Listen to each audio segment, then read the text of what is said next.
In terms of studio art and hand skills, that comes into play in terms of actually putting the sculpture back together. The best way is to use gravity and other clamps so that they will set overnight and you'll get the smallest kind of join between the two fragments. If there's areas where there's loss, then those areas will get filled in and toned, and so that's where some of the art skill comes into play.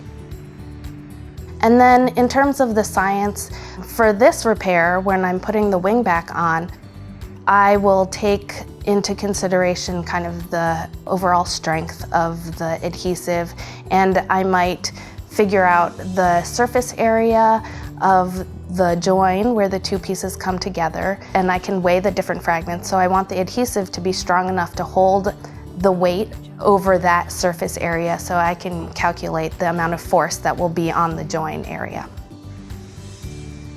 The art history leg of my training comes into play when trying to make sure that the repairs or the appearance of the artwork is sympathetic and fits in kind of the artist's oeuvre or within that time period. One other thing that we want to take into consideration is that we want the adhesive to be strong enough to hold the whole form together.